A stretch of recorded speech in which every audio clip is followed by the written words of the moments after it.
Ma'am, এই নিন আপনার কেক। আরে প্রিয়া, তুই? প্রিয়া তখন ডেলিভারি ম্যানের দিকে তাকিয়ে বলে, হ্যাঁ আমি। কিন্তু তুই তুই কবে থেকে কেক ডেলিভারি কাজ শুরু করলে? প্রিয়ার পাশে থাকা বন্ধু তখন প্রিয়াকে বলে, কি হলো প্রিয়া, এই সামান্য এক ডেলিভারি করা মেয়েটা তোর ফ্রেন্ড হয়? কি বলছিস তুই? আরে হ্যাঁ আয়াত, আমার সাথে তো তুই ন্যাশনাল ইউনিভার্সিটি থেকে এমবিএ করে বের হলি, আর সবার তুলনায় তোর রেজাল্টও সব থেকে ভালো ছিল। তাহলে তুই এই ডেলিভারি ম্যানের কাজ কেন শুরু করলি? আয়াত তখন প্রিয়াকে বলে, শোন দোস্ত, তুই একটু ভুল বুঝছিস। আমি কোনো কেক ডেলিভারি ম্যান না, আমি কেক বানাই, আমি একজন বেকার। প্রিয়ার বন্ধু তখন পাশ থেকে বলে, ও তো বার্থডে কেক ডেলিভারি করে কত টাকা পাও? 300 নাকি 400? তখন প্রিয়াও বলতে থাকে, দেখ, আমি একটা মাল্টিন্যাশনাল কোম্পানিতে জব করি, আর আমার স্যালারি মান্থলি 1 লক্ষ টাকা।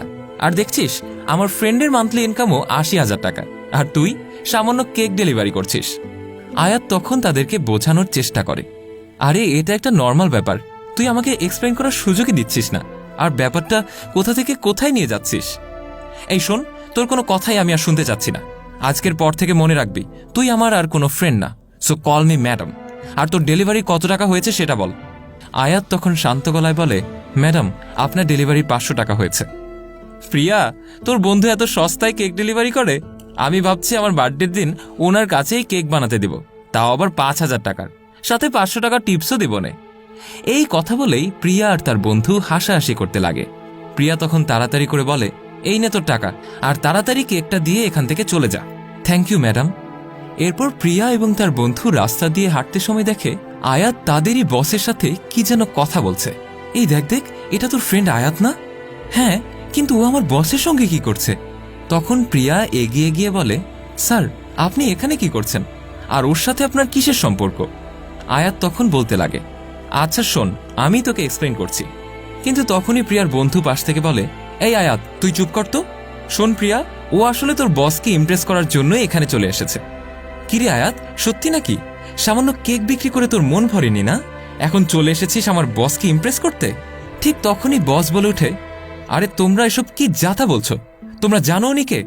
স্যার প্লিজ, আপনি ওর সাপোর্ট নেবেন না। ওর মতো মেয়েকে আমার ভালো মতোই চেনা আছে। সামান্য একটা কেক বিক্রেতাও, ওর দাম 500 টাকার থেকে 1 টাকাও বেশি না। বন্ধু তখন বলে, প্রিয়া, তোর বসের চয়েস দেখে তো মনে হয় অন্য কোনো মেয়ে তার কপালে জোটেনি, এর মতো একজন কেকওয়ালার সাথে। স্যার তখনই রাগান্বিত হয়ে বলে, হেই স্টপ, তোমরা কিন্তু তোমাদের লিমিট ক্রস করে ফেলছো।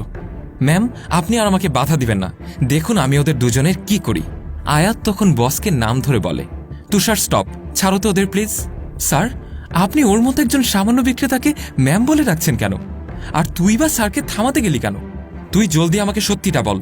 প্রিয়া, তুই কোনো টেনশন করিস না, আর তুই খুব তাড়াতাড়ি সত্যিটা জেনে যাবি, আর এটাও জেনে যাবি যে আমি আসলে কে হই।